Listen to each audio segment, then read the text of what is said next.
Nung bata pa ako, kapag tinatanong ko ang mama kung saan siya lumaki, sasabihin niya sa akin, doon, sa Baryo Mulawin. Isang lugar na napakalayo. Isang akbang mukpat. Nasa impyerno ka na. Lumayas ang mama sa Mulawin bago ako'y pinanganak. Pero kailan may hindi na siya nagbalik. Pero hindi niya makalimutan ang lugar. Paulit-ulit habang lumalaki ako, ikinukwento niya sa akin ang mga nangyari sa Mulawin.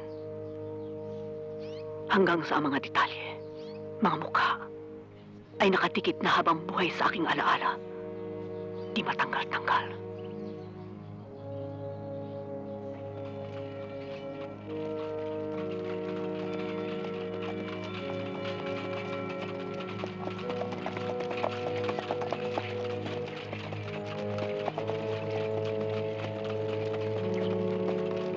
Mahigit 500 ang populasyon ng Baryo Mulawin. May namamatay, may ipinanganganak. Pero sa loob na nagdaan 50 taon, ay halos di nagbago ang bilang ng mga tao doon. Bihira ang mga pagbabago sa Baryo Mulawin. Minsan lang, ayon sa mama, nabuhay ang Baryo Mulawin. At ito'y nang unang dumating doon, ang mag-asawang Narsing at Puring.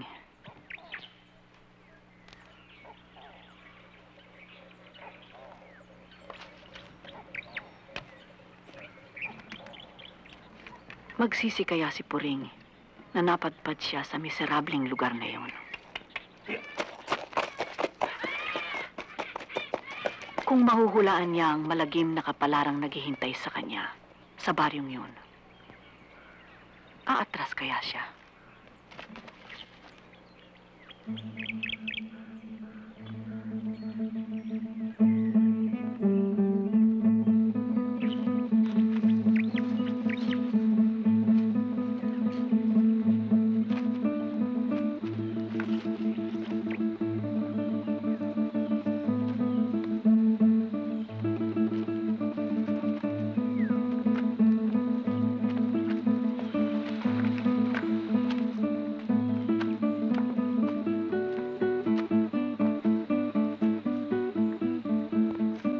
Dali! Teka, sandali.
Sige ho, saka na lang. Kasi ho, magmamano pa kami kay Itay. Iba ng taga Maynila, no? Hindi na maimbita. Siguro, umasenso ka na sa Maynila, ha, Narse? Hindi naman ho, Ma'am Pekto. Mabutit na isipan mong bumalik dito, Narseng. Oo, magbabakasyon lang ho ako dito ngayon.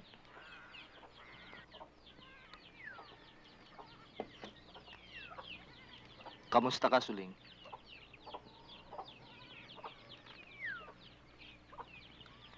Hindi mo ba kami pakikilala dyan sa kasama mo, Narseng? Siya nga ho pala. Si Puring, asawa ko. Si Mang Pekto.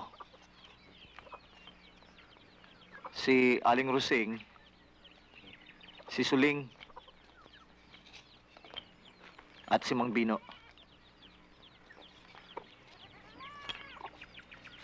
Si Goryo.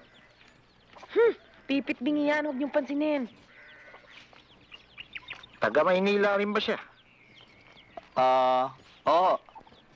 Sige ho, tutuloy na kami. Paalam na ho.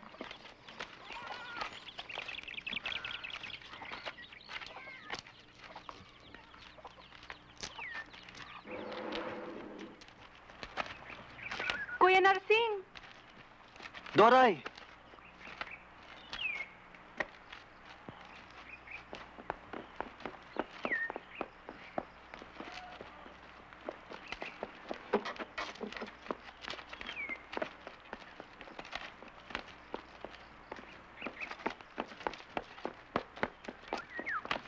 Doray! Kuya!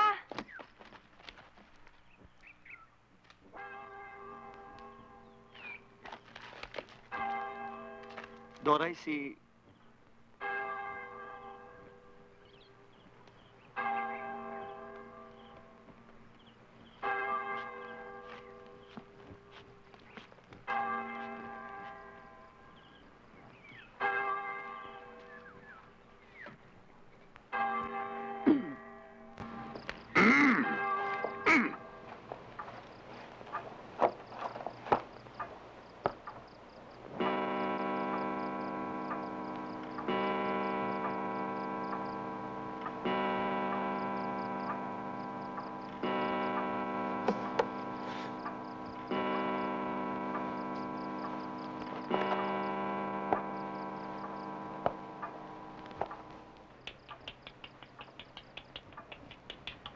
Ano't naisipan mong magbalik?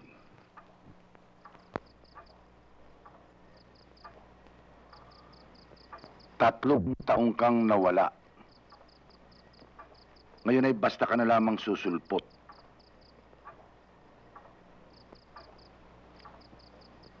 Tatlong beses ako sumulat sa inyo. Pero hindi niyo ako sinagot.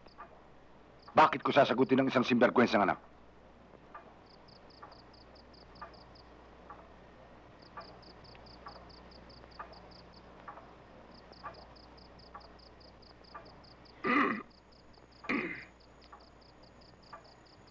Saan ka tumira? Sa Maynila ho. Kung saan-saan.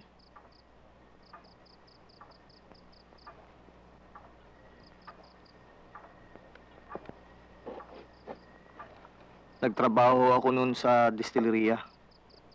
Pero natanggal ho ako at pagkatapos nun, Hindi pa kita pinauupo. natapos yon.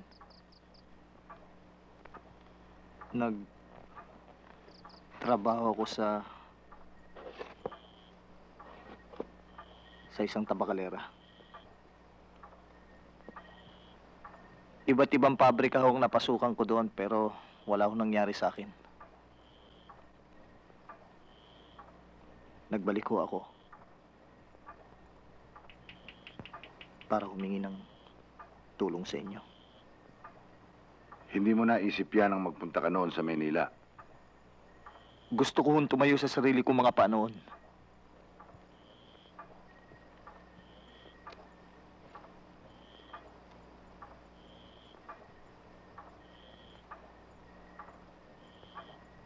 Naghirap ka kamo. Pero ang dami mong pasalubong sa amin. ganyan ba mamustura ang mga trabahador sa Maynila? Si... Puring ho, asawa ko. Siya ho ang bumili ng lahat ng ito. Isa ho siyang dispatchadora sa eskolta. Ba't may diferensya ka ba sa mata? Dati ho, pero magaling na ho ngayon. Kaya husay-husay ng buhay mo rito noon. Pinili mo pang maging palaboy sa Maynila. Yung niluluto ko, Diyan ka lamang, Doray!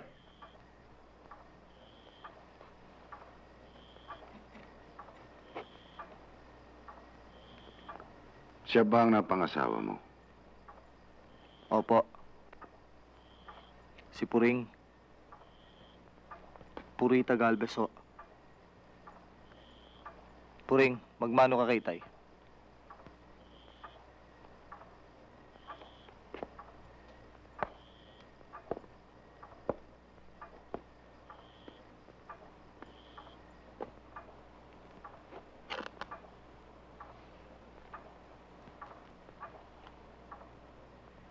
Kailan kayo ikinasal?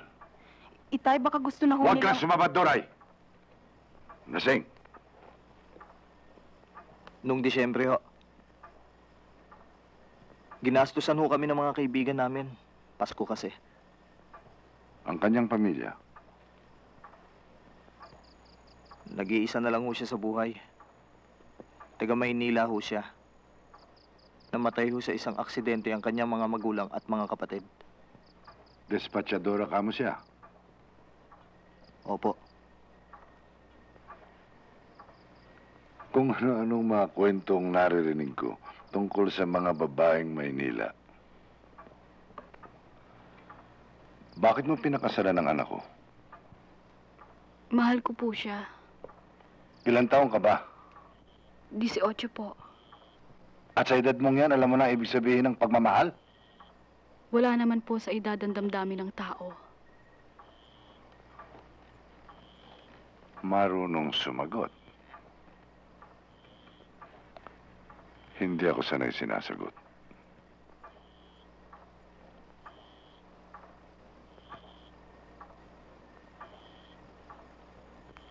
Nagtatanong po kayo. Marami palang natututunan sa pagdedespachadora.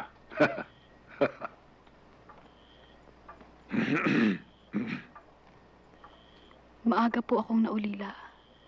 Kaya't maaga ko rin natutunang magtrabaho. At mamuhay ng mag-isa. Sinabi ba sa'yo ni Narsing na kamukhang kamukha mo ang kanyang ina?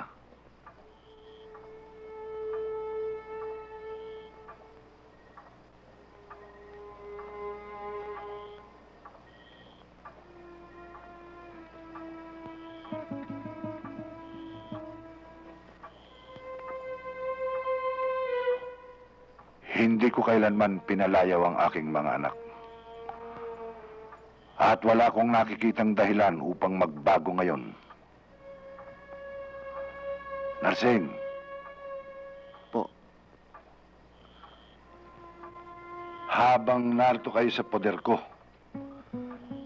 magtatrabaho ka para mabayaran mo ang inyong pagkain at pagtira dito.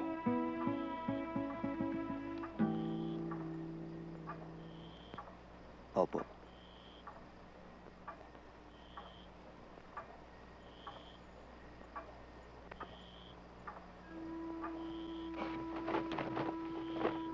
Paminsan-minsan, ang kuya lang dito ang nakakapagrebelde sa itay. Ang dinala niya ay isa pang rebelde.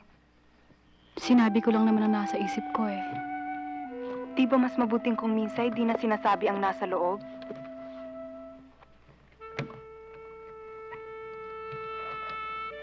Nung bata pa ako, marinig ko lang tumikim ang itay sa labas ng kwarto ay nanginginig na ako.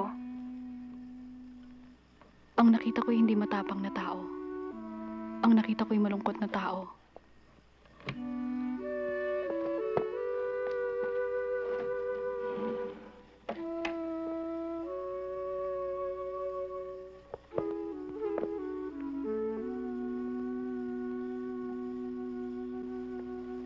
ang inay. Para kaming magkapatid. Para kayong iisa. Nang mamatay ang inay, isang bahagi na rin ng itay ang namatay. Tumigil siya sa pagiging kabesa. Napabayaan ang aming mga lupa. Naging bugnutin. Sa palagay mo kaya, niligawan ako ni Narsing dahil... Hindi. Nagkataon lang siguro. Mahal na mahal ng kuya ang inay. Mahal na mahal nilang mag-ama ang inay. Parang meron silang tatlong isang maliit na daigdig na di napapasok ng iba. Maski ako.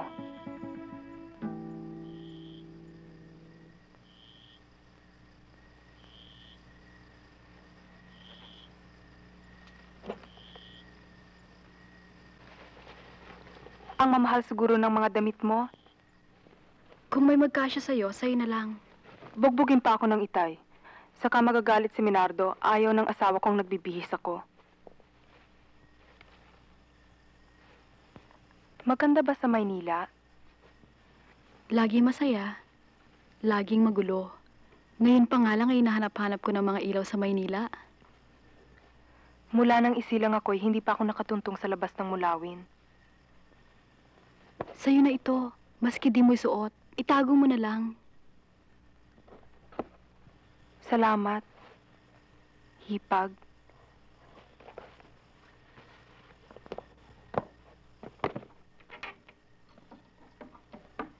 Siya nga pala, huwag kang masyado maglalalapit sa mga taga rito. Galit sila sa amin. Bakit? Bago tumigil sa pagkakabesa ang itay ay naghigpit siyang lalo.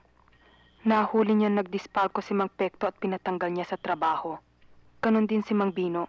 Nagkaroon siya ng kaso ng pang-aabuso sa isang estudyanteng babae.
Puring sumumpa ka.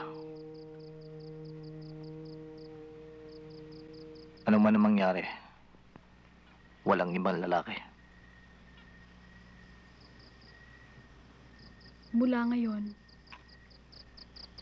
sinusumpa ko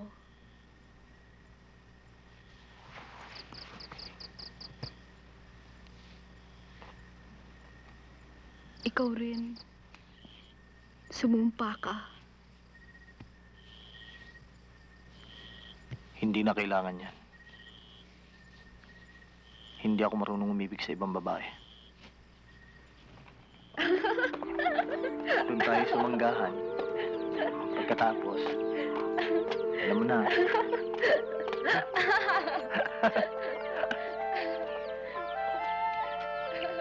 Ang haharot. Wala nang ginawa kundi maghawakan ng kamay sa publiko. Hay, Suleng.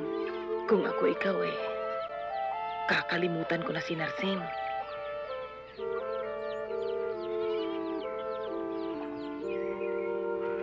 Magkakaroon tayo ng maraming mga anak. Ang mga babae, papangalanan natin Purita. Ang mga lalaki, Narciso. Bakit pare-pareho? Na lahat, kahit saan sila magpunta, na mga anak natin sila. Mga anak ni Narsing at ni Puring, dito kayo.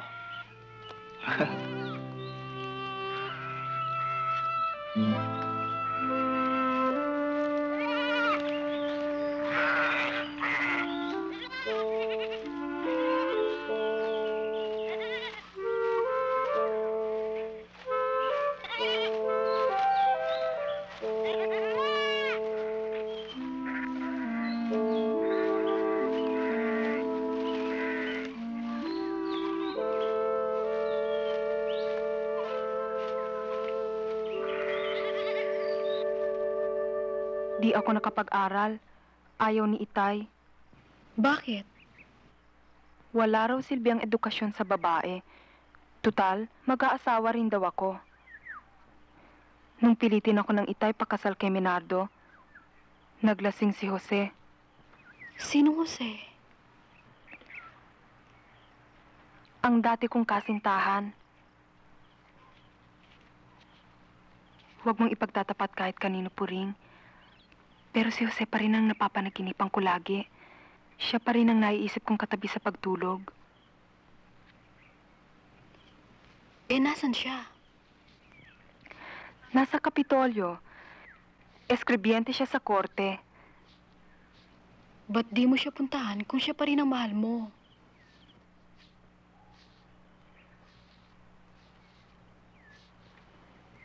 Hindi ko magagawa.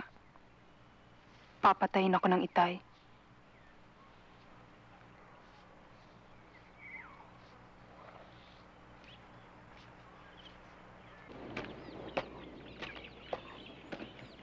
Narsing? Suling, kumusta ka? Umaasa pa rin babalik ka. Nagbalik na ako. Sa akin.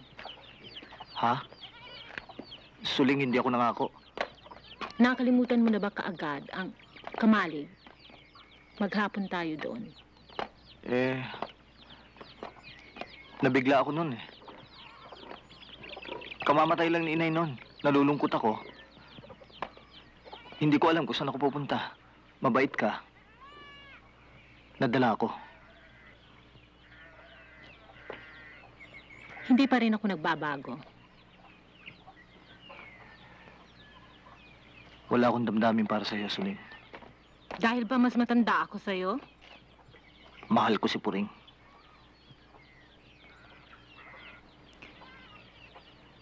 Pero noon,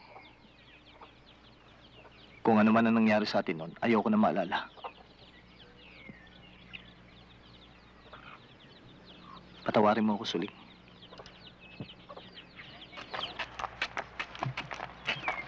Aray! Hindi yata talaga ako pambahay, Doray. Nagmamadali ka kasing matuto .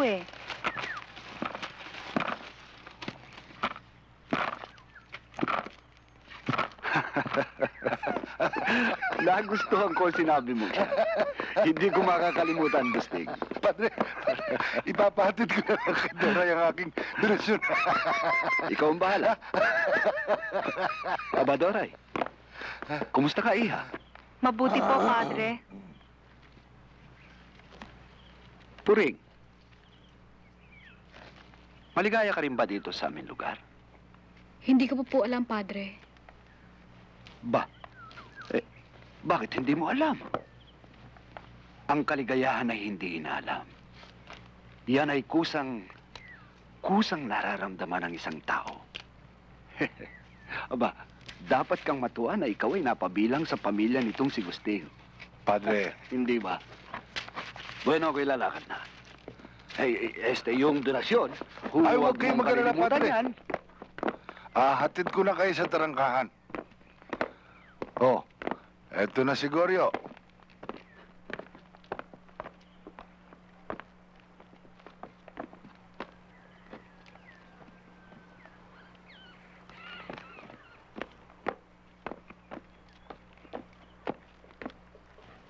Doray, Ha? sigurado ka bang pipit-bingi yan? Oo, bakit? Kung makatingin kasi, para bang alam niya lahat ng mangyayari. Mula daw ng ampunin ng baryo yan, ganyan na yan. Itinapon ng mga magulang nang malamang may depekto. Walang pumapansin sa kanya dito.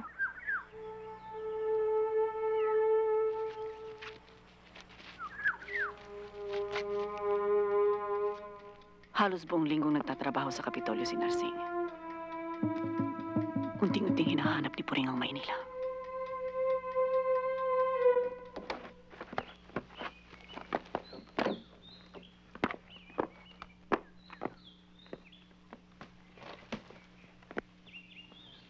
Bakit? Kailan tayo babalik ng Maynila? Ba't ka nagtatanong? Mamamatay ako sa pagkainip dito, Narsing. Para akong nakakulong dito. Baka sa 1 taon pa. Ngayon na. Hindi pwede. Bakit hindi? Basta hindi! Natatakot ka, no? Natatakot kang bumalik sa Maynila. At baka matalo kang muli. Takot na akong takot. Basta hindi tayo alis dito. Isama mo ako sa Kapitolyo. Ano naman ang gagawin mo ron? Gusto kong may mangyari sa sarili ko, Narsing. Wala akong silbi dito sa bahay. Ganyan talaga ang mga babae. Tumulong ka na lang dyan kay Doray. Wala akong hilig sa mga gawaing bahay. Pag tinutulungan ko si Doray, lalong tumatagal ang trabaho niya. Oo, masasanay ka rin. Ayokong masanay na kagaya ni Doray. Ano ibig mo sabihin? Hindi na ako makahinga dito sa bahay, Narsing. Ni ayaw mo akong palalabasin kung hindi ka kasama. Para akong nakakulong dito. Baka pag-interesan ka pa ng mga binata dito. Kaya mabuti na umiiwas sa tukso. Wala kang tiwala sa akin. Hindi pa ako nagkakasalay. Iniisip mo nang gagawin ko. May lalakarin pa ako, Puring. Tsaka na tayo mag-usap. 3 araw ako naghihintay para kausapin ka. Bakit panahon mo lang ang dapat pagbigyan? Alam ko kung magaling kayo sa negosyo. Kahit ano yata, kaya niyong ibenta. Mukhang may binabala ka, Narsing. Yung lupang mamanahin ko kay Itay, gusto ko sanang hingin sa kanya. Kailangan ko ng malaking puhunan para makapagnegosyo sa Maynila. Ganon. Sabagay, marami na rin pinentang lupa sa akin noon, si Gusting. Pero alam mo bang, hanggang ngayon may hidwaan pa kami. Alam ko, Ipale, tutulungan kita. salamat ho, Mang Pekto. Kung saan-saan pabrika ako nagtrabaho noon. Parang hagdanan. Kaya lang ako, pababa ng pababa sa hagdan. Dahil sa pagkagutom, Nagtrabaho ako sa isang pabrika, mas masahol pa yata sa hayop ang trato sa mga trabahador.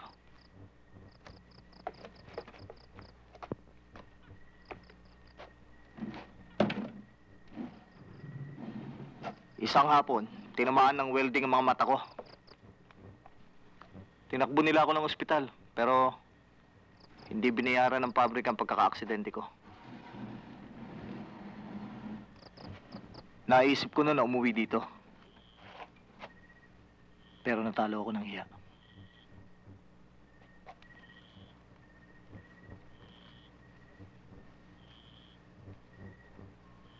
Magbuhat nun, nagpalaboy-laboy na ako. Kung saan-saan.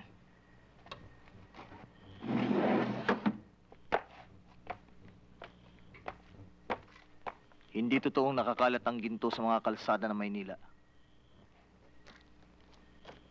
Isang hakbang na lang. Isang tulak na lang. Kakapit ako sa patalim at papatay upang mabuhay. Hanggang sa minsan ay hinimatay ako sa gutom. Dahil puro tubig ang laman ng tiyan ko. Ayaw naman ako tanggapin sa ospital dahil wala naman daw ako sakit. Tapos,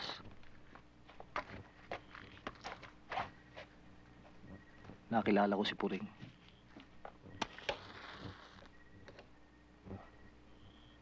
Nakita niya akong halos nakalugmok sa kalsada. Inilagaan niya ako. Pinataba, pinakain. Dinamitan at minahal.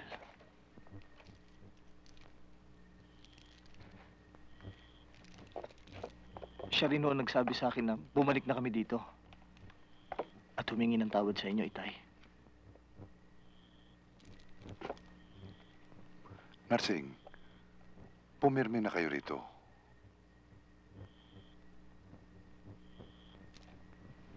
Hindi ko pwede, Itay.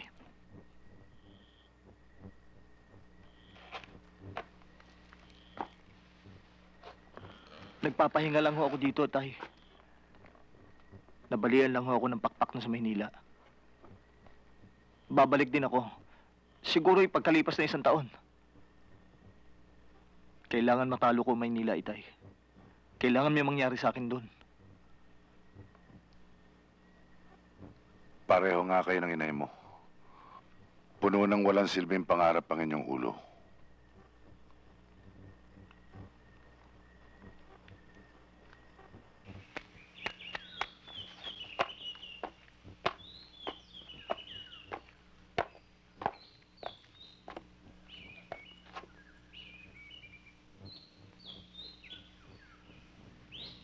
Lalabas ka ba, Puring? Hindi ho. Sinusubukan ko lang ho mag-ayos.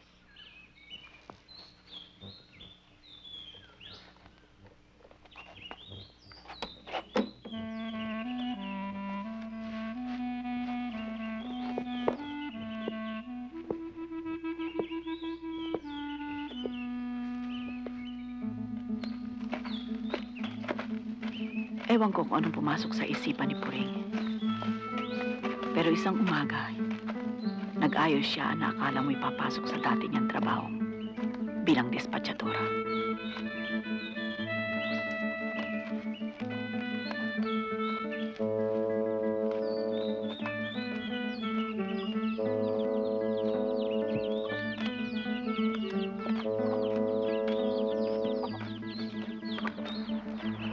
Ang gaslaw-gaslaw naman ng babaeng yan. Kung kumilos, parang si Elena. Siguro kung sino-sinong lalaki ang kumukuhan.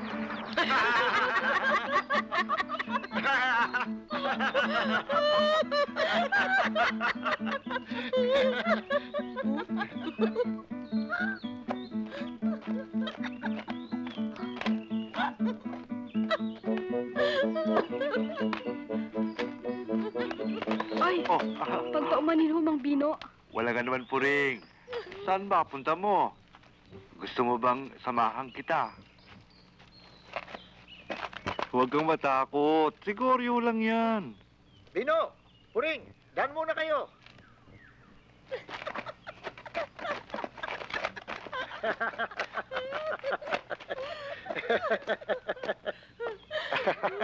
Talia, kumuha ka muna ng mga inom doon sa loob, ha? Hoy, tuloy muna kayo, tuloy kayo. Katatapos ko lang magpaani doon sa akin manggahan, eh.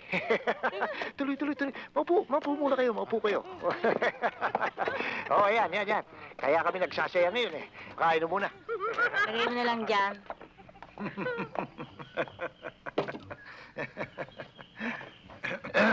Yan. Si Rosing, yan at ang kanyang mga pamangkin, sila ang tumulong sa akin pag-ani. Mabuti naman, lumabas ka rin ng bahay. Ha, Puring? Ano naman ang ibig mo sabihin, Mang Pekto? Lumalabas naman si Puring, kasama si Narsing. Ganun din yun. Ang ibig ko sabihin, mabutit pinayagan ka ng Gwardiya Sibil mo. Ha?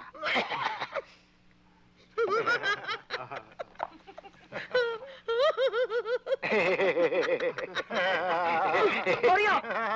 Tigilan mo nga yan! Oy, kay Puring kaya. Puring, baka naman pwedeng pagbigyan mo kami. Hindi pa ho ako nakakatikim ng serbesa. Huwag mo sabihin, sa trabaho mo sa Maynila, hindi ka pinaiinom ng mga parokyano mo. Ha? O anak?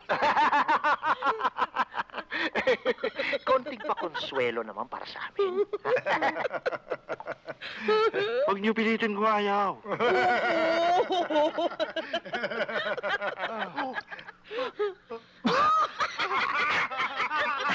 Masyado ka kasing maaarte sa babae, eh. Tapos susungo ka agad.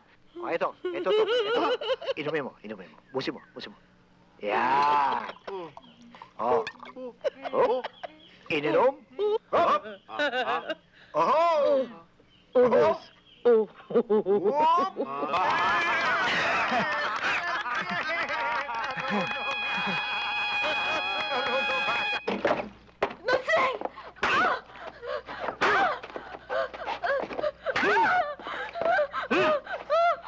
Bigyan mo ko na kahihiyan, ha? Ha? Anong ginagawa mo kay Mapekto? Ha?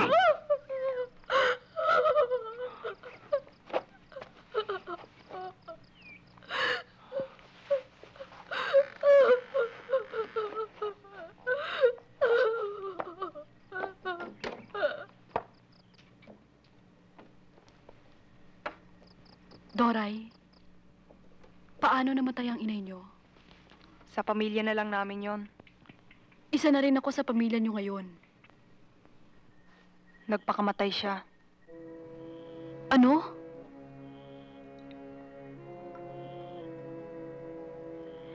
Siloso ang itay.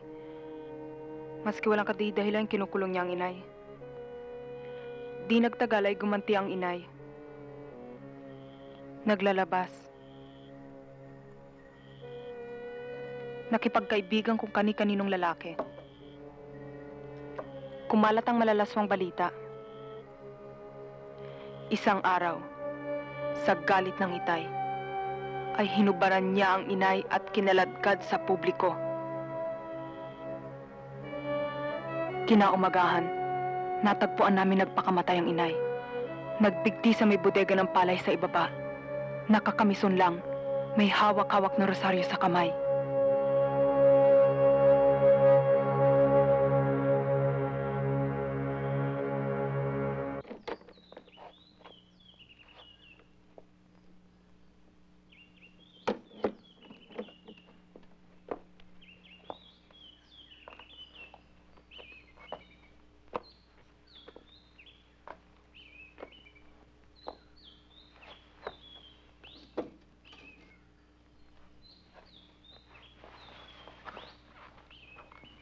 Paulit-ulit ay gano'n na nangyari sa kanila.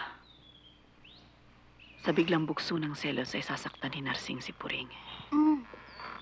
Pero pagkatapos ay hihingi siya ng tawad. Magsisisi, di na uulit. Kung minsan ay parang bata si Narsing. Kung minsan ay parang matanda. Minsan ay parang ama siya kay Puring. Minsan ay manginggibig nito.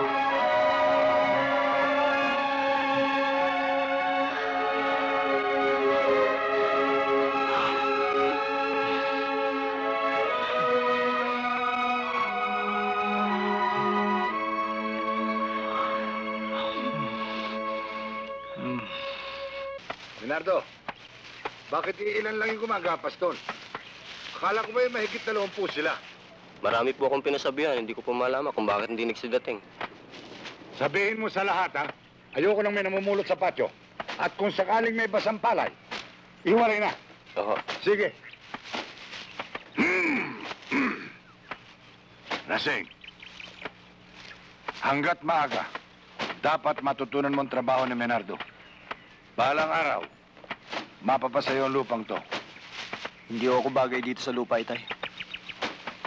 Anong katarantaduhan yung sinabi mo? Isa kang asendero. Dito ka sa lupa, lumaki at tinubuan ng sungay. Ang totoo niyan, matagal ko na hutong ibig sabihin sa inyo, eh. Kung pwede ko sanang mahingi na yung mamamana kong lupa. Yun naman ang tunay na dahilan ng pagbalik ko dito sa Mulawin, eh. Anong ibig mong sabihin? Nagkausap na ho kami ni Mang Pekto. Ipagbibili niya raw sa iba ang anumang mamamana kong lupa sa inyo. Kailangan ko ng malaking puhunan, Itay. Magnenegosyo ako sa Maynila. Kung ano-ano na ang ginawa sa'yo ng punyetang Maynilang yan, hindi mo pa rin makalimutan? Kaya nga hindi ko makalimutan, Itay. Kailangan ko makabawi doon.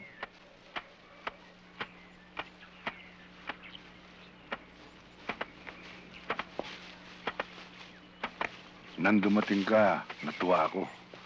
Parang binigyang buhay uli ang kabahayan. Yang sina Minardo at Doray, pareho namang walang diferensya, hindi magkaanak. Mag-anak kayo ng marami ni Puring. Punuin niyo namang apo ko itong mga lupaing to. Huwag na kayong umalis.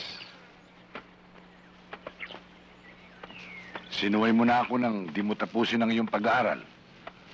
Sinuway mo na naman ako nang magpunta ka ng Maynila. Pagbigyan mo naman ako ngayon. Palalawakin natin uli ang ating bukid.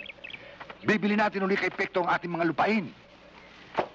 Yang Pektong yan, matagal ko nang hindi kinakausap, pero kakausapin ko uli ngayon. Naging matalik na kaibigan ko din naman yung walang hiyang yan, eh. Ikinalulungkot ko, Itay. Ako't si Puring. Hindi kami para dito.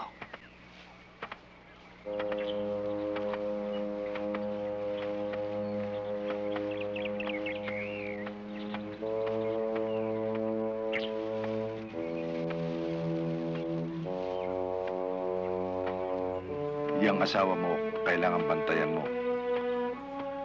Habang nagtatagal, kumikilos siya ng katulad ng inay mo.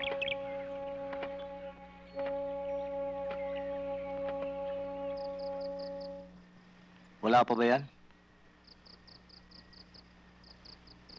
Paano nangyari yun? Ang tagal na nating kasal, wala pa rin. Sigurado ka ba hindi mo pinipigil? Bakit ko naman pipigilin? Importante sa akin ang magkaanak.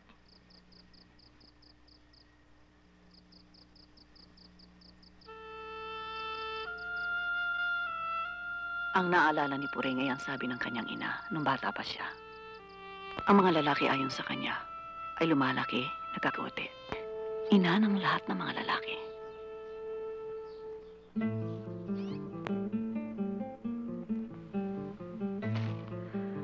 Isang araw ay dumating ang mga bulaklak. Araw-araw sa tuwing bagong sumapit ang orasyon, ay may nagtatapon ng bulaklak sa kanyang kwarto. Kung ano-anong paraan ang ginawa niya upang mahuli ang nagtatapon ng bulaklak. Pero di siya nagtagumpay.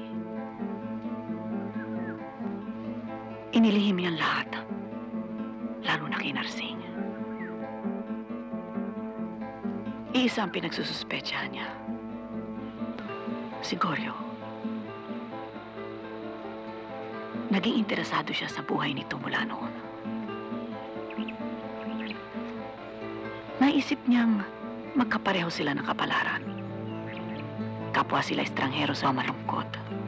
Kapwa nag-iisa.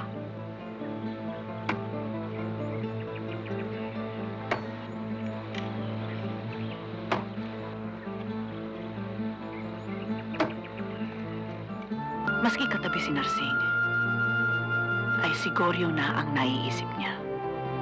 Nakawawa naman ito na kailangan nitong tagapag-alaga ng ina.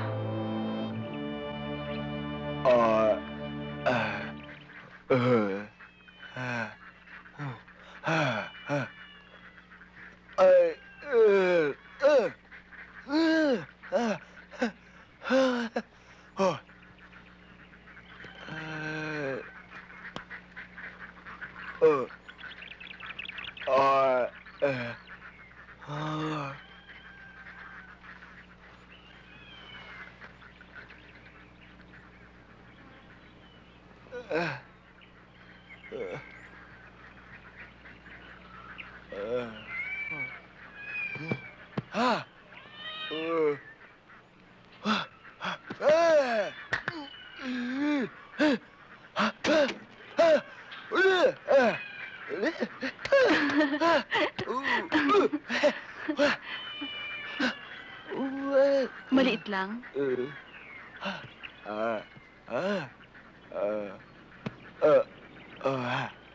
Asawa rin.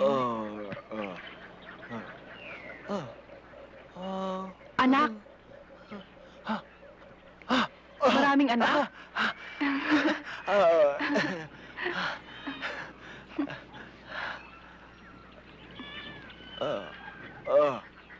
Ako?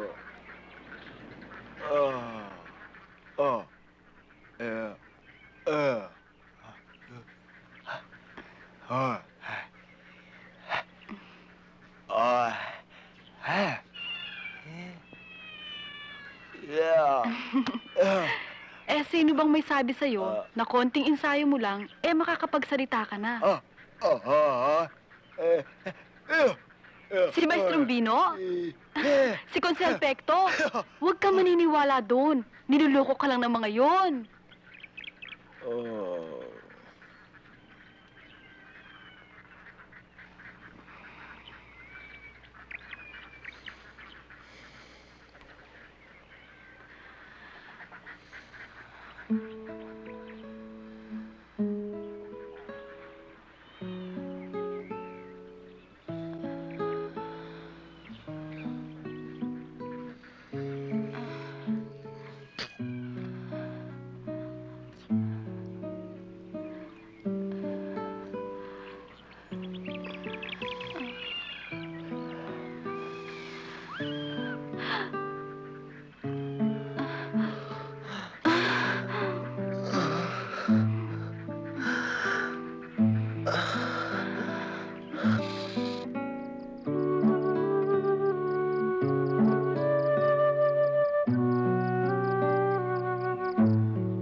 Anong klase ng babae ka?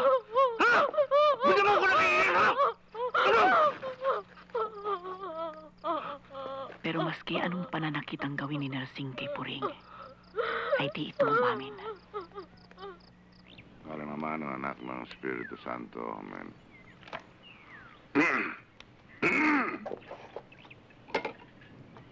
Dami langaw. Pre, ano nangyari sa mukha mo?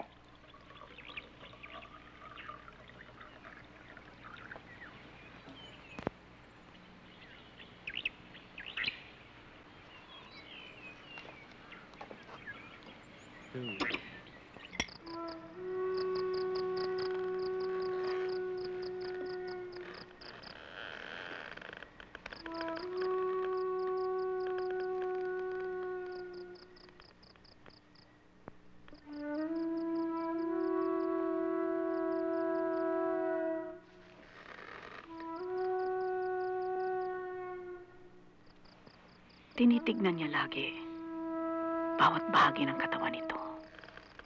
Ang mga mata, pisngi, leeg, kamay, binti, inaamoy na para bang maaamoy mo at makikita ang pagtataksil.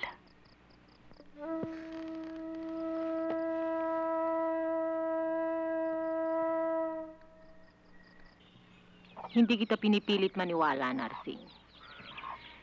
Pero bantayan mo sina Goryo at Puring. Mula ng pagkabata ko ay ikinulong na ako ng itay sa lahat ng gusto niya. Wala pa akong nagawa sa buhay ko na hindi niya pinayagan. Sapagkat siya ama mo. Sa loob ng inyong tahanan, siya ang iyong Diyos.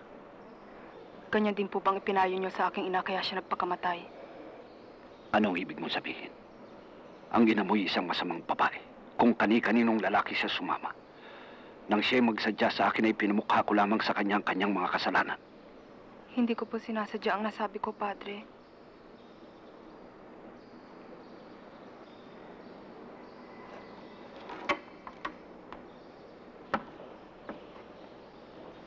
Ikaw na, Puring. Hindi na. Nagbago na isip ko.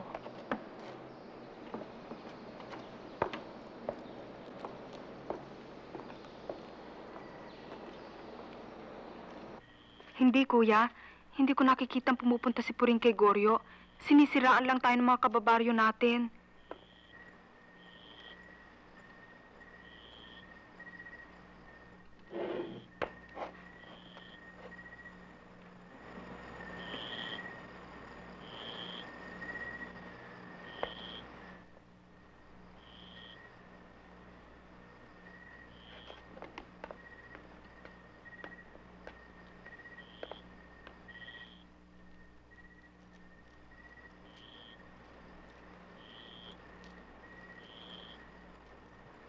Kapag nakikita ko kayo, naiisip ko, pareho tayong nakakulong sa patay ng pag-ibig.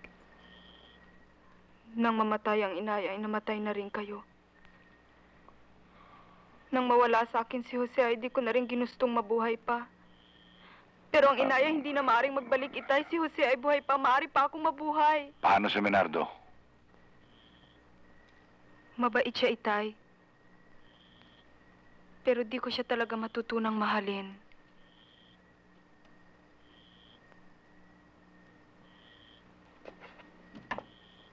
Sige na, itay. Pupunta ako sa Kapitolyo. Hahanapin ko si Jose. Kapag ginawa mo yun, parang pinatay mo na rin kaming lahat.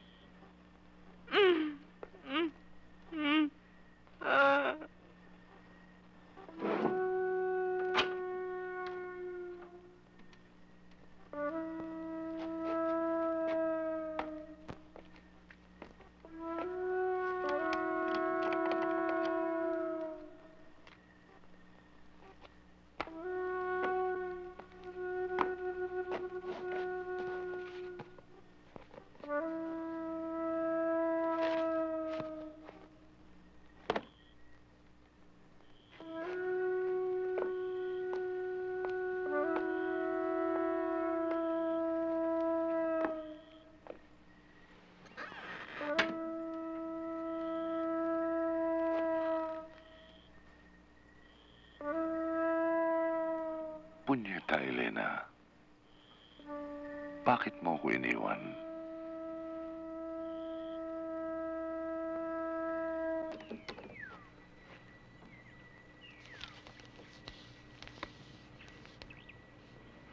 Si Narsing.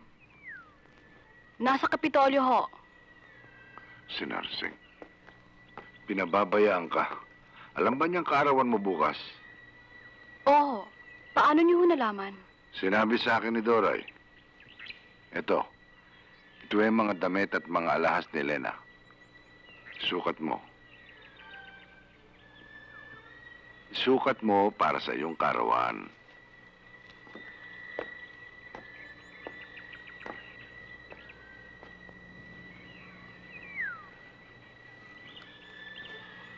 Ang damit na yan ay sinuot ni Elena nung huli naming anibersaryo.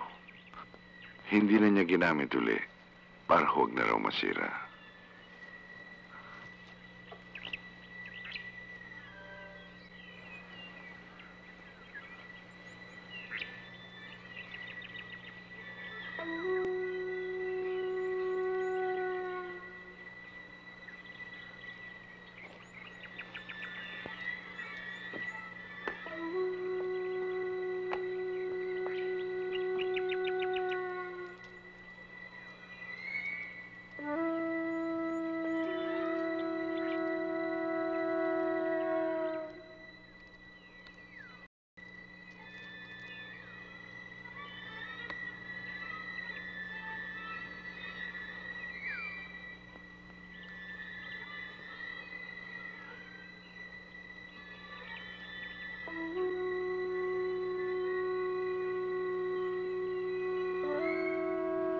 Ganyan-ganyan si Elena noon.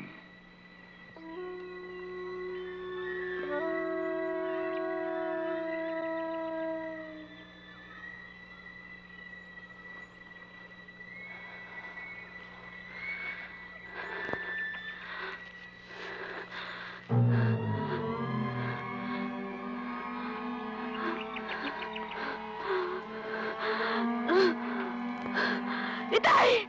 Elena.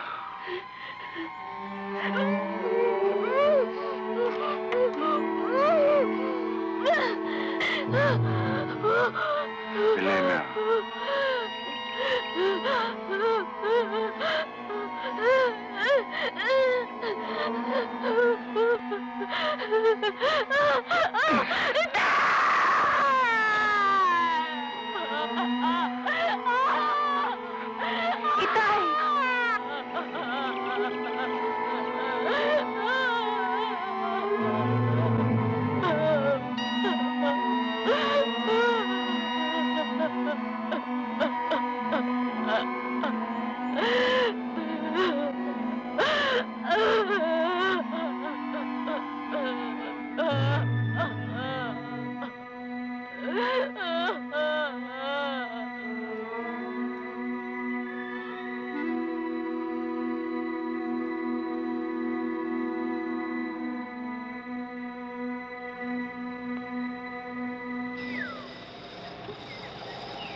Patawarin mo ko, Elena. Gusto ko nang mamatay.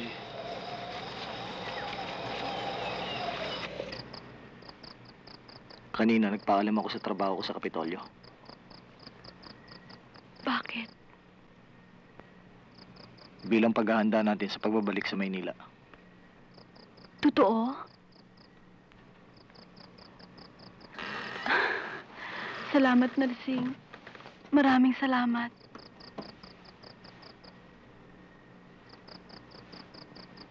Natatakot pa rin ako, Puring. Natatakot pa rin ako matalo, pero nandyan na yan.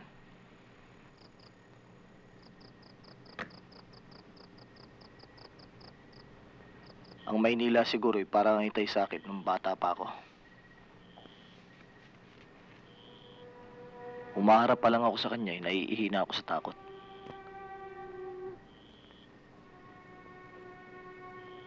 Wala akong pinakamalaking ambisyon noon.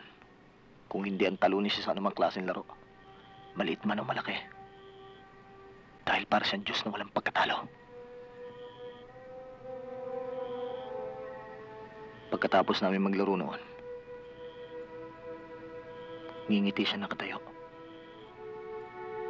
Tataas niya ang isa niyang kamay. Gustong-gusto ko siyang itumba noon. Gusto ko siyang patayin.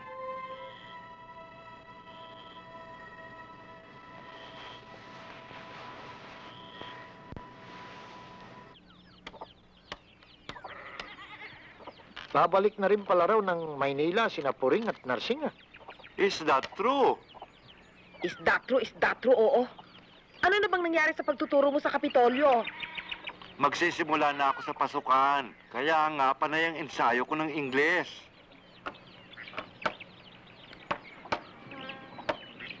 Mm.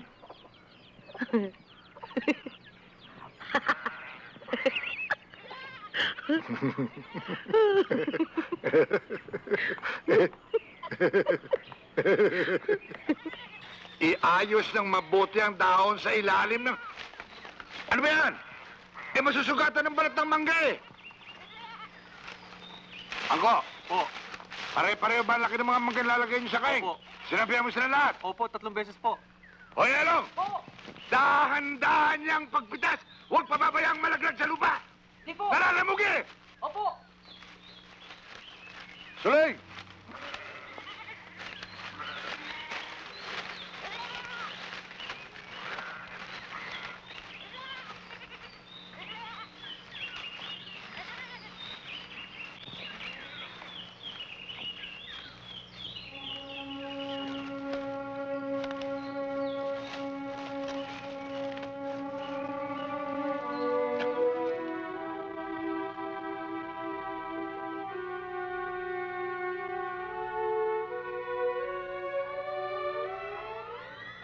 Hindi mo ako naririnig.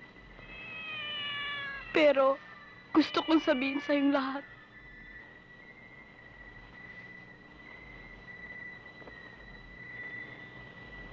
Pero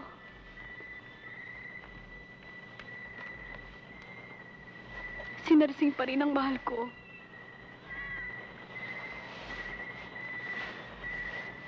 Pakinggan mo ang tibok ng dibdib ko. Si Narsing pa rin ang nariyan. Pero hindi kita kailanman niloko. Malungkot lang ako noon. Naiintindihan mo ba ako?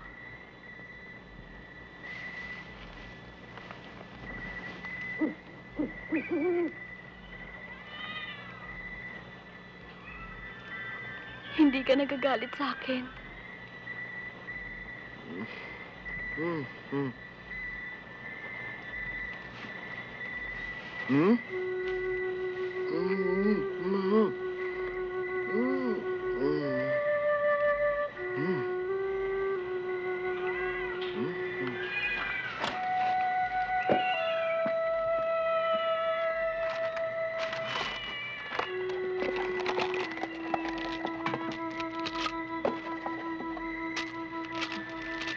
Ano ito?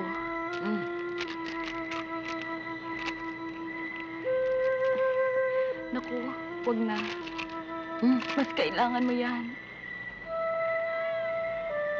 Anong gagawin mo pag wala na kami?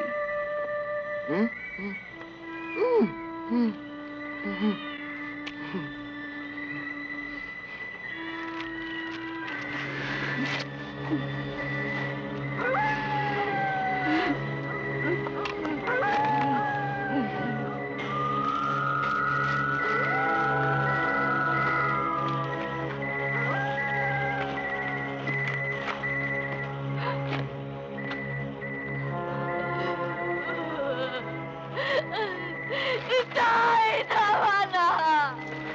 Nasasaktan ako!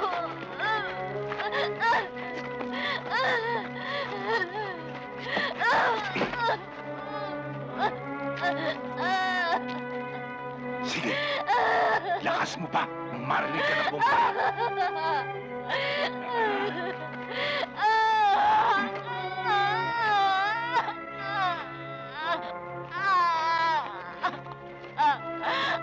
Itay, tama na!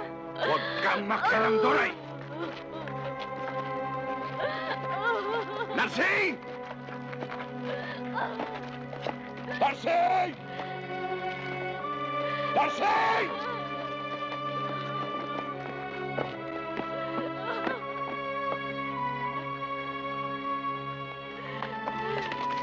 Eto! Eto ang magaling mong asawa!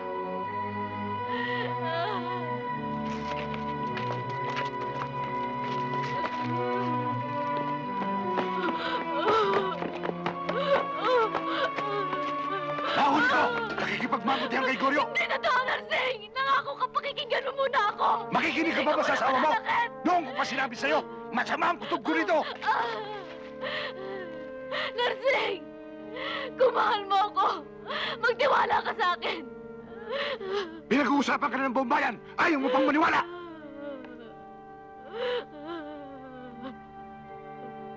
Totoo ba ito, Doray?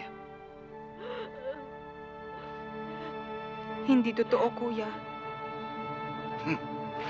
Pendejo. Hindi, kuya, huwag!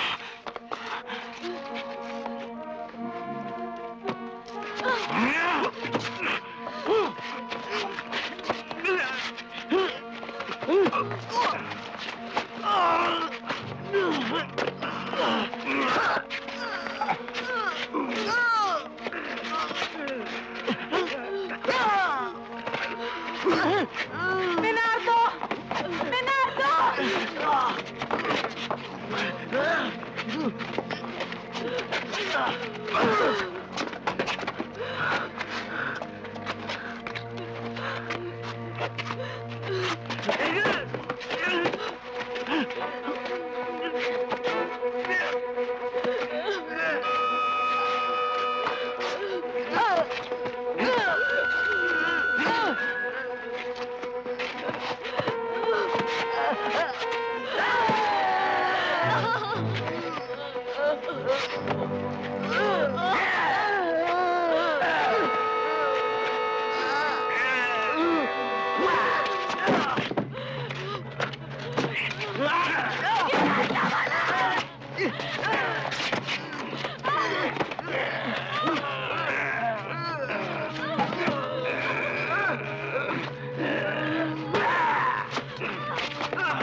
Bumangon ka riyan. Lumabang ka. Lasing! Demonyo ang ama mo! Umalis na tayo dito! Isang beses ay pinagtangkaan niya ako. Buti na lang dumating si Doray.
Bilang pagsunod sa kaugalian sa baryong iyon, ay nilibot ni Narsing ang kabaong ng kanyang ama.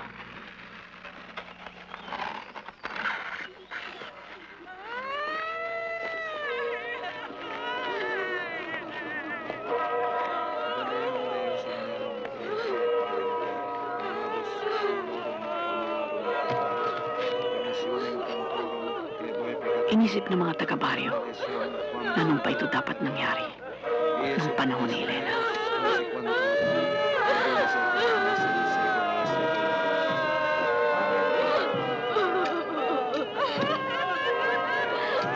Quem aeternam dona eis Domini, et lux perpetua lucia Deis, requiescant in pace.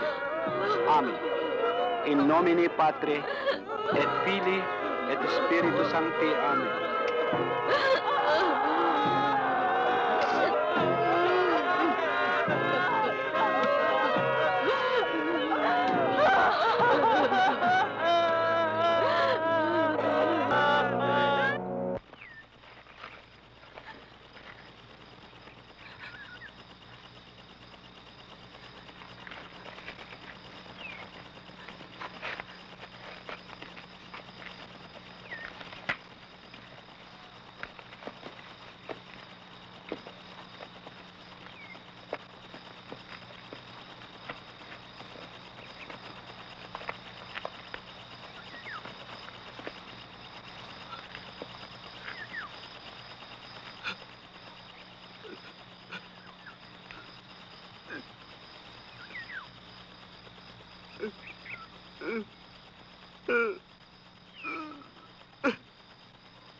Sinasabi ni Goryo na malaki ang kasalanan niya kay Narsing. Na siya ang dapat nitong pinatay. Pero walang naiintindihan si Narsing.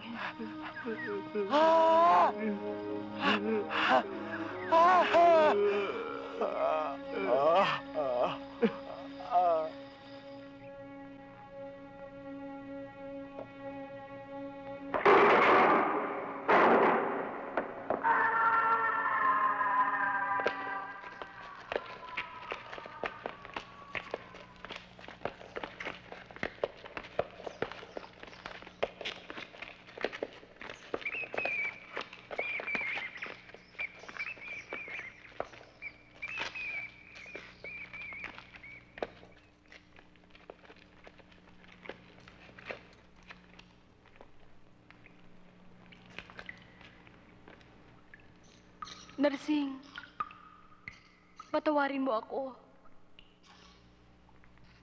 Huwag ka nang babalik dito, Puring. Mabubulok ako dito sa kulungan. Pero mabulok din sana ang kaluluwa mo sa impyerno.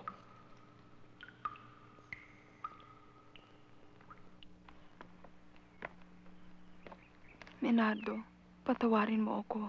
Wala kang kasalanan, Doray. Meron, Menardo. Ilang beses nang nagpapasabi sa akin si Jose. Mahal mo pa rin ba siya?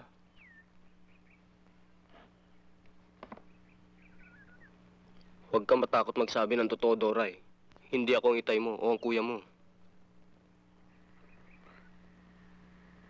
Mahal ko pa rin siya.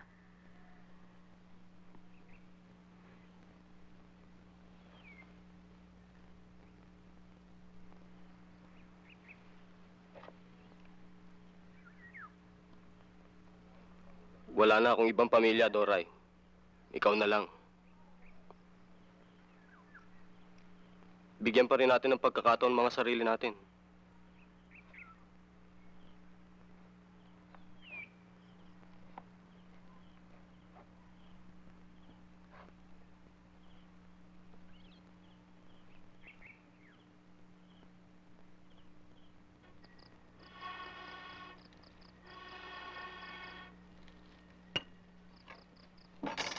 Doray.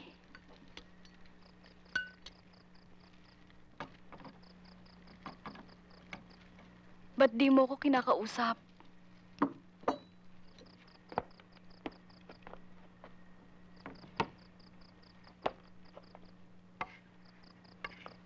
Pinagsisihan ko na ang nangyari.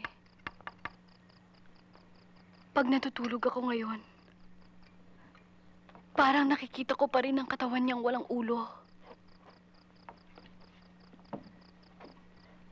Nang pumunta ako sa baryong ito, wala naman akong ibang tangka, kundi maging kaibigan ninyong lahat. Gusto kong mapamahal sa inyo. Doray, kausapin mo naman ako. Iniisip kong mas mabuti pang hindi ka na dinala ng kuya sa baryong ito.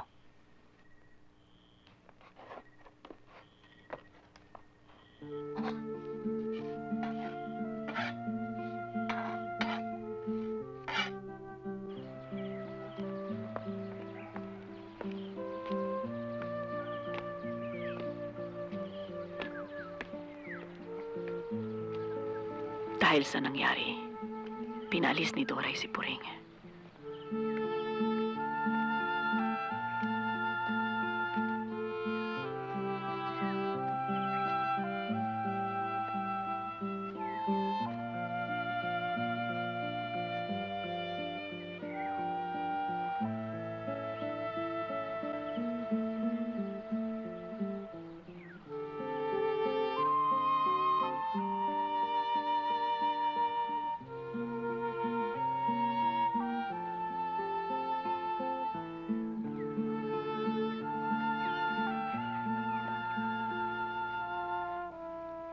Hanggang ngayon, hindi ko malaman kung paano ko nagawa ang lahat. Ando na yun. Kalimutan mo na. Saan ko ba nabasa yun? Sa Biblia yata. Ang anak daw ang siyang papatay sa ama. Kaya mabuti nga siguro para sa amin Talia na hindi kami magkaanak kahit kailan. Paano? Marami pa ako asikasuhin Salamat po sa dalaw. Siya nga pala, nariyan si Doray. Kanina pa naghihintay. Ayoko makipag-usap. Kanino man sa kanila. 3 araw na yung bumabalik ka.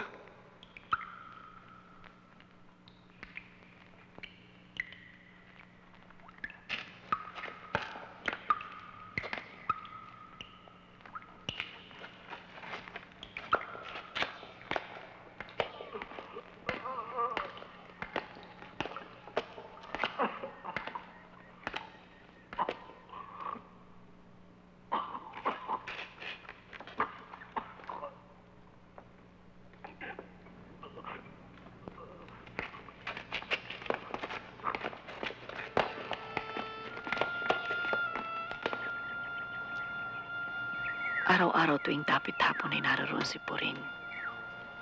Umaasa balang araw ay palalayain din si Narsing at babalik sa kanya.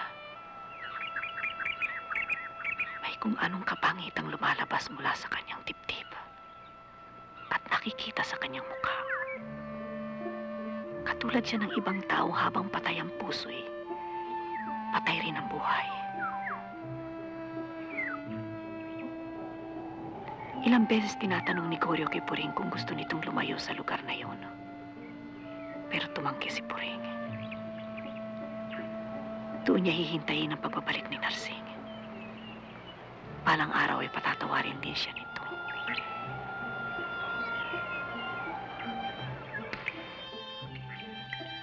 Kumalat ang balitang sa kulungan daw ay di matahimik si Narsing. Dahil gabi-gabi nagpapakita ang kaluluwa ng ama. Wala daw sinasabi ang ama. Basta't malungkot daw na nakatingin kay Narsing. Saka mawawala.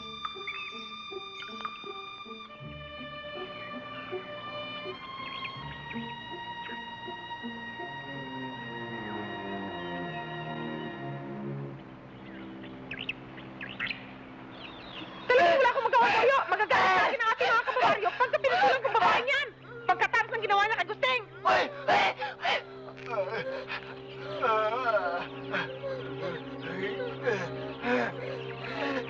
Apo ni Gusteng. Paano na sigurado ang anak yan ni Narseng? Alis nga dyan.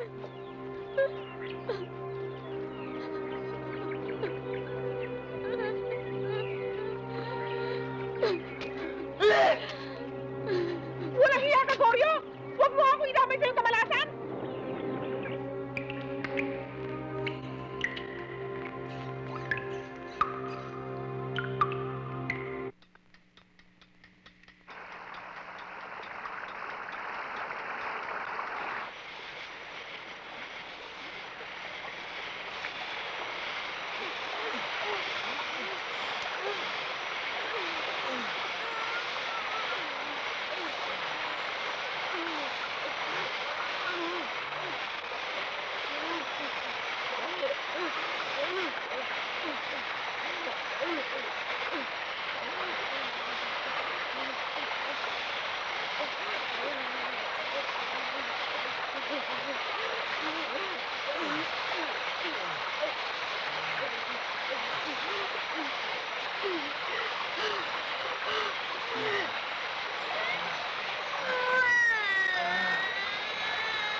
Gregorio.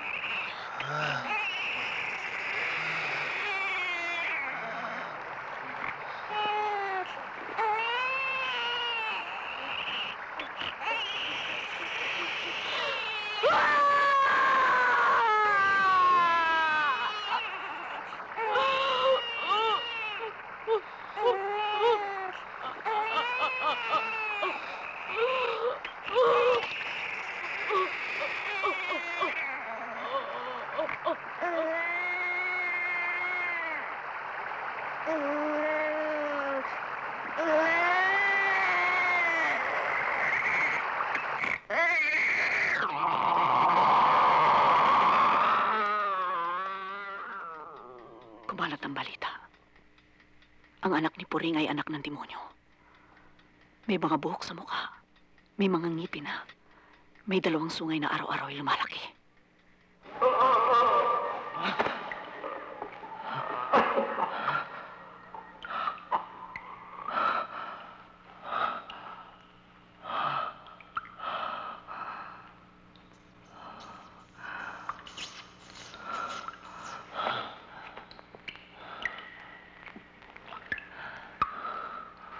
Glorio. Ay. Oy. Goryo. Goryo, kaming dalawa, gusto namin tumulong sa bata. Goryo, uy, dun sa loob. Gusto lang namin papasok kami. Tayo na! Tutulong kami.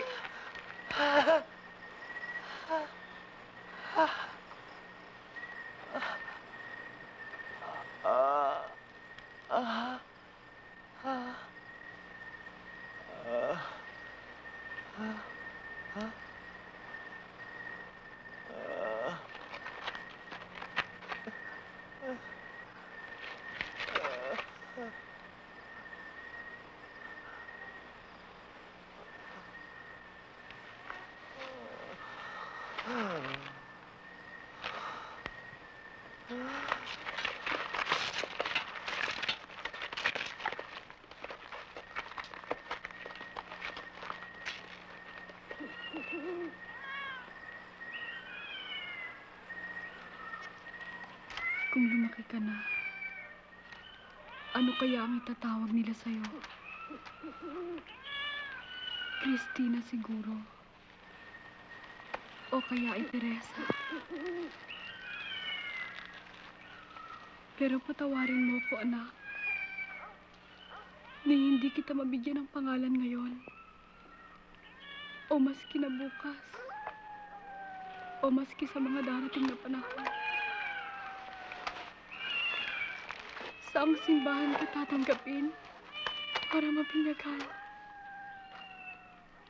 Mabuti pang wala ka na lamang pangalan. Mabuti pang wala na makaalala sa'yo. Anak ni Puring, yun lang ang sasabihin nila. Buti pang pangalan ko na lang. Mahal kita. Anak ko, mabuti pang mamatay ka na. Kaysa lumaki ka ay sinakda ng kapalaran. Kinatatakutan. Tinatawag na anak ng Diablo.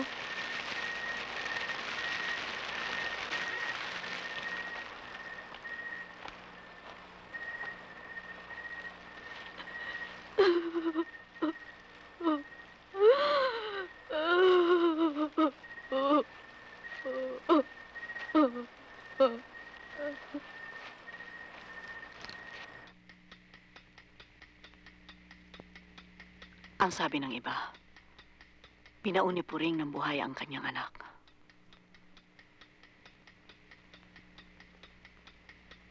Ang sabi ng iba, pinisil muna niyang ilong para mamatay.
Noong nagsimulang magbalak tumakas si Narsing,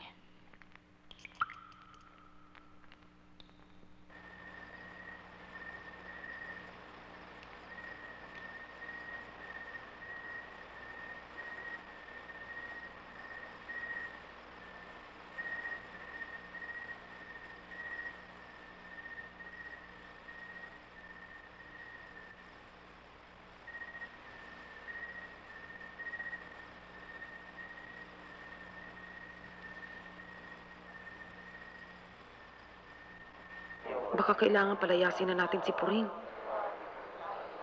Siya kasi ang may dala ng kamalasan sa lugar na ito. Kasalanan din natin. Bakit magiging kasalanan natin?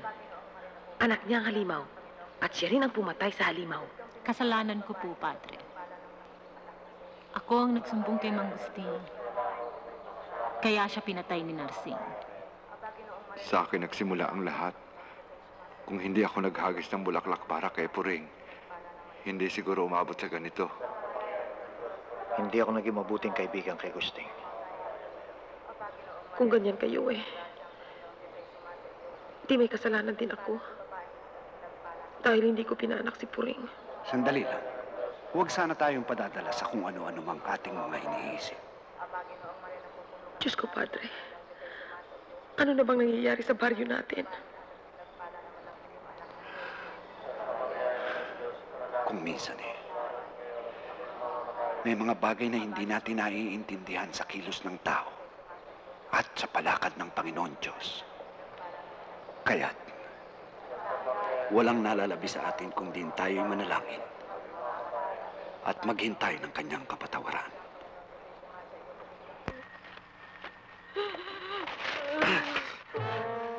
Narsing! Huwag kang lalapit.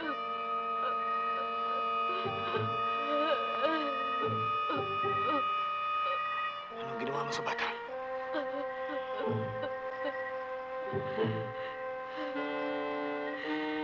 Pinatay ko siya. Sobra na talaga ang sama mo.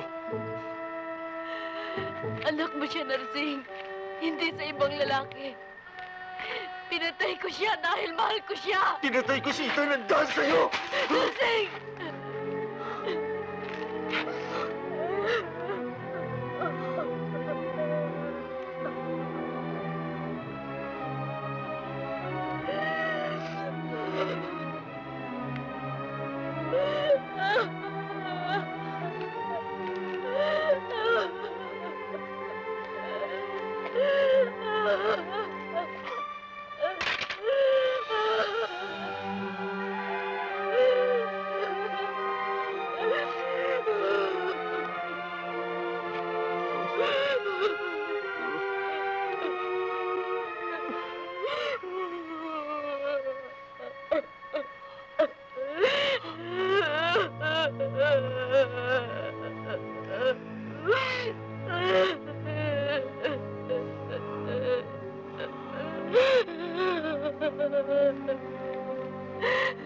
Hinahabol ako ng mga konstable.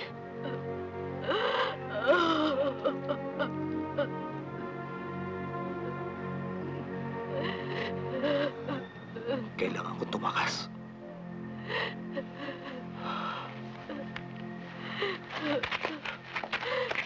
Goryo, baka hindi na tayo magkita. Hindi kita kalilimutan.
Dito! Doon sa kabila!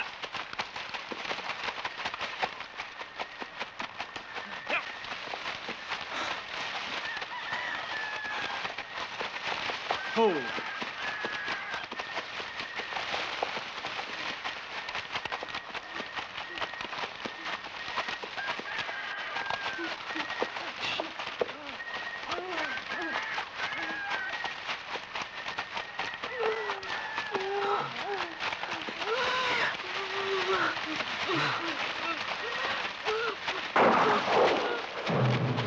Huwag na kayong kilos!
Nagpaalam si Doray para pumunta sa bangkay ni Narsing sa Maynila.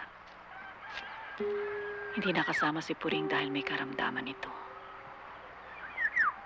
Gustong sumama ni Minato pero di pumayag si Doray. Walang mag-aasikaso sa bukid. Magpapasama na lamang siya kay Aling Rusing.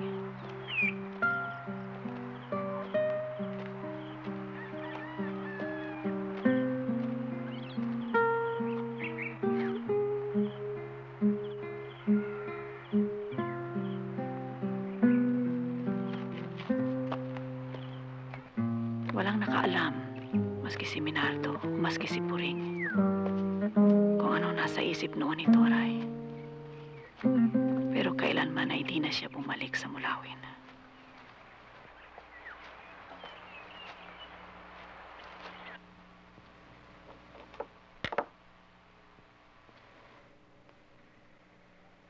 Pagkalibing kay Narsing, ay hinanap niya sa Kapitolyo ang dating kasintahang si Jose.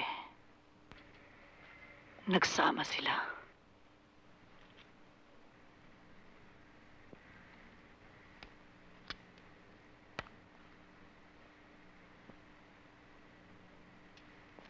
Ako, ang kanilang naging anak.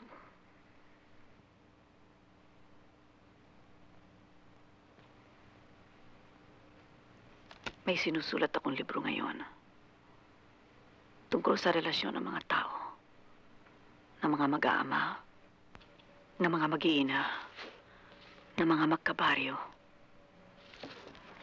At kagabi, naalala kong muli ang mama. Ang mama kailanman ay hindi natahimik. Nakatakas siya sa mulawin. Pero hanggang mamatay, ay wala siyang binabanggit kung hindi ang lugar na yun. Ang kanyang mga nagawa at di nagawa. Para bang dito siya sa amin sa San Juan nakatira. Pero ang kaluluwa niya ay doon pa rin nakahimlay sa piling ng mga wasak na kaluluwa ng mulawin. Yun siguro ang dahilan kung bakit habang lumalaki ako, naging strikto ang mama. Huwag kang lalabas. Sino na naman ang lalaking kausap mo? Umuwi ka ng maaga. Hindi siya kailanman nakatakas sa mulawin. Pati na ako ikinukulong niya doon.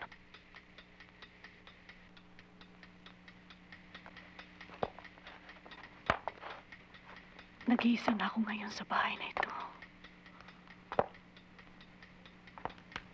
Pero, naririnig ko, nararamdaman ko sa bawat sulok at tingting ng bahay na ito. Si Narsing, si Puring, si Elena, ang mama, ang papa.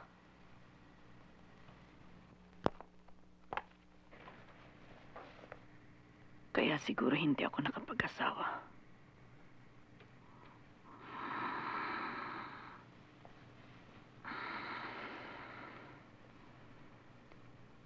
Hindi na dapat magpatuloy pa ang aming pangalan. Baka maghigpit lamang ako kagaya ng lolo. Dapat nang magwakas sa akin ang mahabang linya ng mga babae sa aming angkan. Siguro sa ibang panahon, sa ibang lugar, ay maaari kami magkaroon ng ibang klaseng buhay.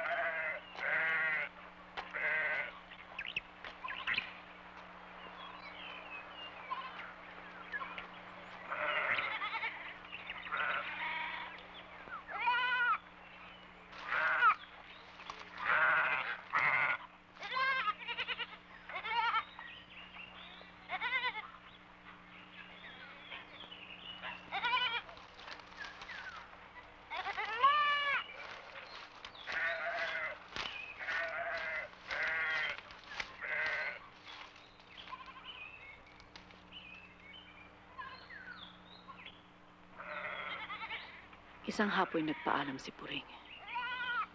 Pupunta umano ito sa Maynila para dalawin ang libingan ni Narsing. Babalik din ito.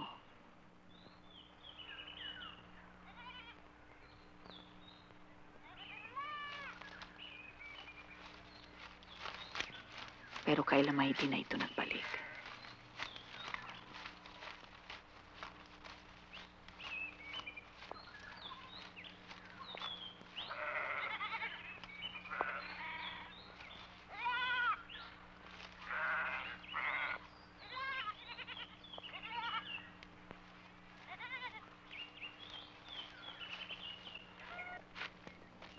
Sabi ng iba'y may nakakita daw dito sa Maynila.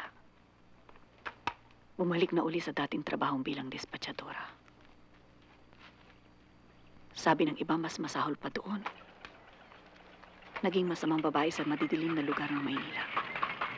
Nakikipaglandian sa mga Amerikano at pa-Ingles-Ingles pa. Sabi ng iba'y nagmadre upang pagsisihan ang mga kasalanang nagawa sa buhay. Pero kailanman ay hindi na nila nakita